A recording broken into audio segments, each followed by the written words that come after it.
Hello, I'm Angela Princeville, and thanks for joining me on this segment of Ask AP.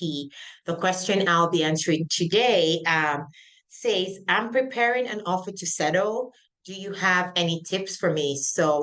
Um, there's lots of tips when it comes to dealing with offers to settle. And I will just give five quick tips so that, we can be brief and keep things rolling. I hope these tips would be helpful for you as you draft your offer to settle. So, in no particular order of importance, all of these things are equally important. So, the first one is make sure the terms of your offer are clear.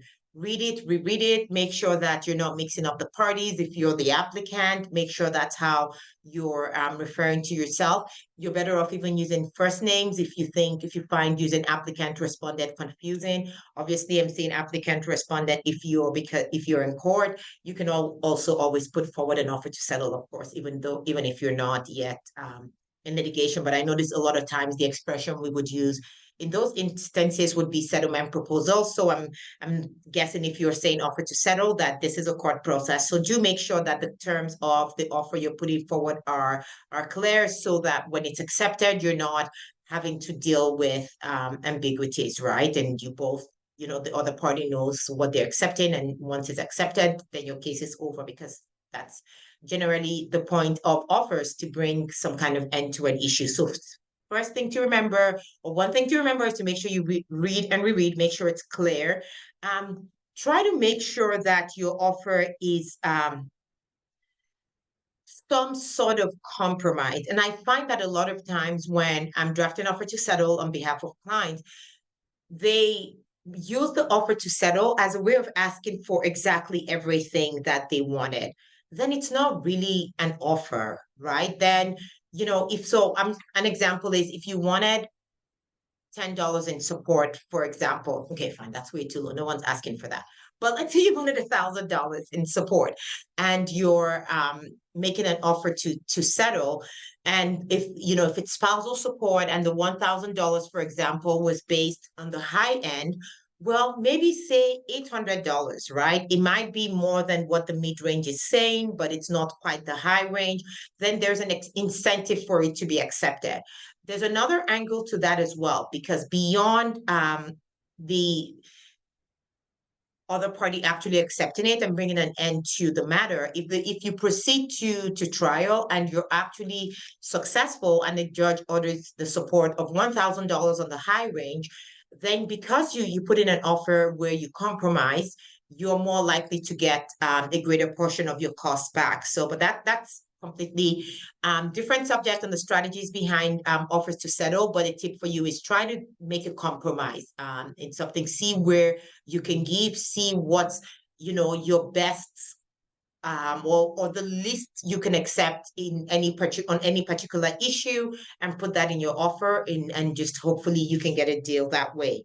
Make sure the offer is severable. So a lot of times in family law matters, we're dealing with multiple issues, right? So if there's children, there's probably parenting issues, there's probably child support issues, there might be spousal support issue, there might even be property division issues, and a host of other things. Maybe even in there somewhere there is, other claims, other specific claims, right? Maybe trust claims, for example, as it relates to property and things like that. So there could be so many issues in a matter. And so when you're doing your offer, don't just put in what you would like to settle for on all issues and just leave it there. What you want to do is put things in sections, put in your offer that it may be that it's okay for the other side to accept either certain paragraphs or certain parts of the offer, so that even though if they're inclined to accept one part and not another, then at least you get a settlement on that issue. And I often tell clients that don't take an all or nothing approach to things. So some people's reasoning would be, well, if I'm already going to trial on property division, then I'm also going to deal with parenting issues.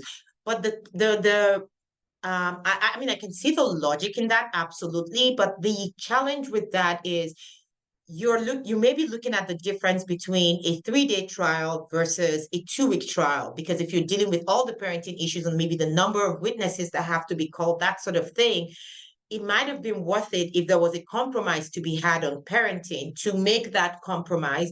And then maybe it could just be a 2-day trial to just deal with property division issues. So there is a benefit to just dealing with certain issues.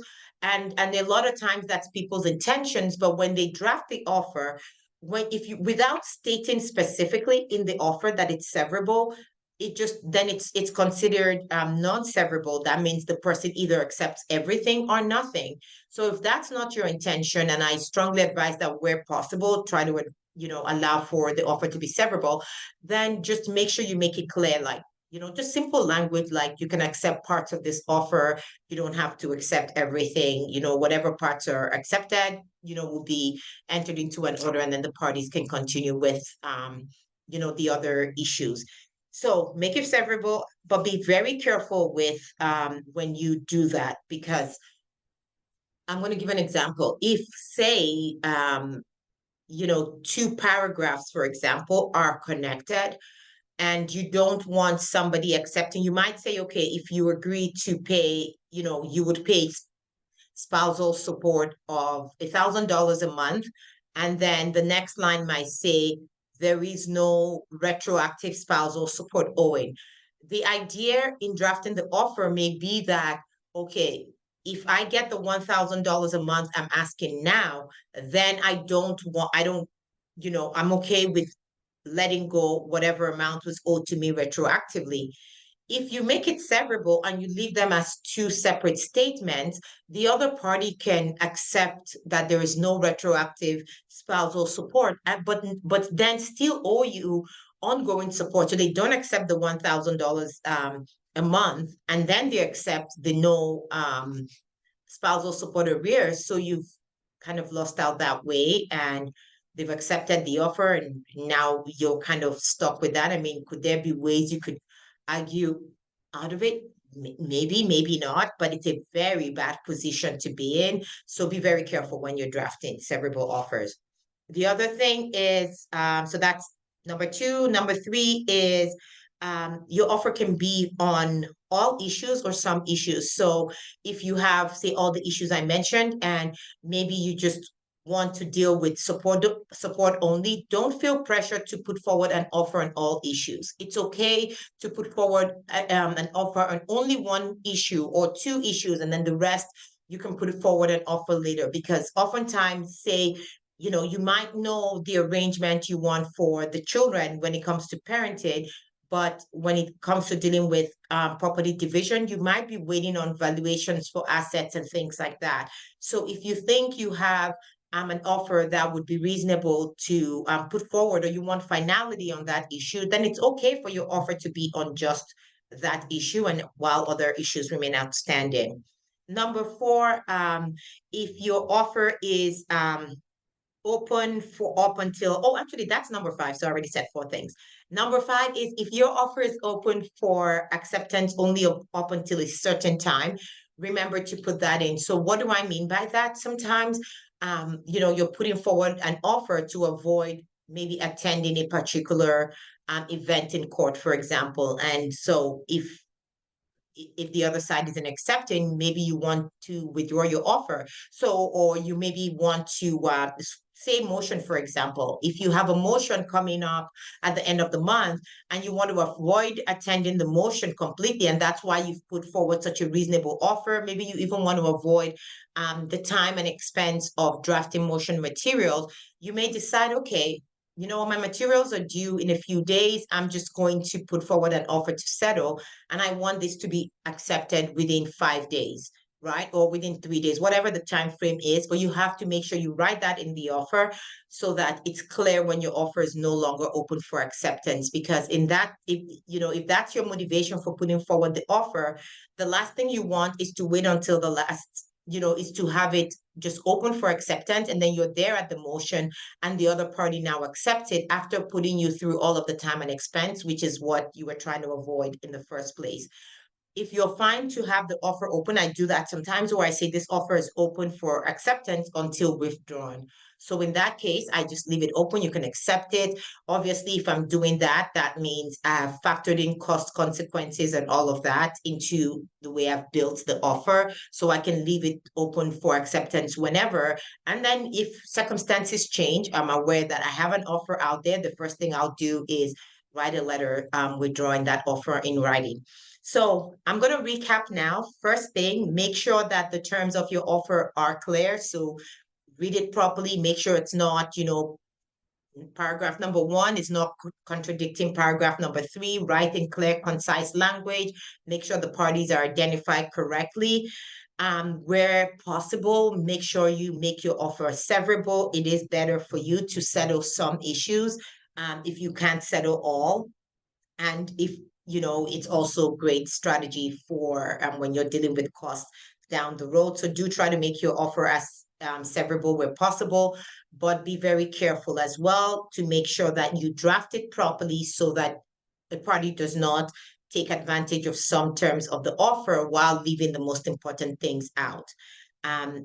So kind of connected to that as well is, your offer can be about all of the issues or just some issues, right? So you can just choose to have an offer dealing with one subject. And in that case, it doesn't have to be severable. It could be all or nothing because you're dealing with a very specific issue.